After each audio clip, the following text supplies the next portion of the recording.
and welcome back to Katie's Business Tips. Michael Lapide here talking to you about incorporating.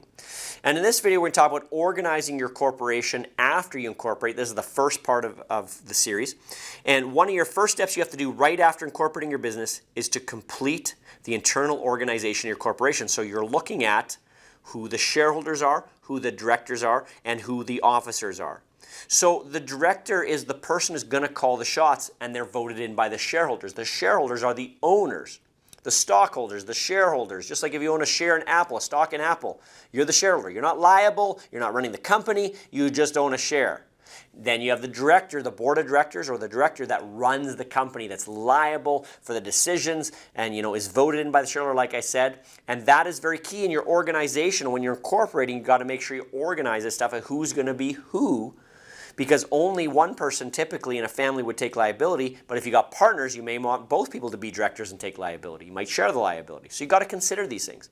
Who's going to be the officers? Who's going to be the president, the secretary, the treasurer, or if you want other titles, right? You can do the banking. You need to maybe put your spouse on there and things like that. You've got to consider that, okay? Now, you're also going to have your first meeting to organize this stuff, and you're going to sign off, say, yeah, we had a meeting and talked about all these things, okay? So that's part of incorporating. You need your first organizational meeting and to say, okay, these are our initial minutes. These are initial what we decided, okay? Now, I know it sounds official. You got to call a meeting and everything, depending how many people there are. If you got a board of directors, you're definitely calling a meeting. If it's you and your wife, you're probably just hanging out around the dinner table and having your meeting, right? It all depends on the situation. And at that point, you're also going to make the bylaws. So now you figured out your shareholders, your directors, your officers. We're going to create the bylaws that govern the corporation. Now, there's standard bylaws that are typically used in Alberta. But again, unless you have something specific that you want in there, you might not know. So that's where you got to ask the questions. Is there anything I need in there? And unless you ask a professional, you're probably not going to know. You're going to be like, yeah, standard bylaws are good. Okay?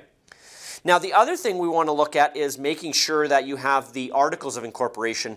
We do the certificate and articles. When we're doing the articles, we have to make sure we get lots of share class availability. You may never use them, but get the A's, B's, C, D, E, F, G. Get all the share classes. Get some voting, some non-voting, some preferred. Get some variety so that it opens the future of the corporation up for restructuring, investment purposes, selling the corporation, and so forth. It gives you lots of options for tax planning, etc., when you give multiple share class options in your articles of incorporation. Very important.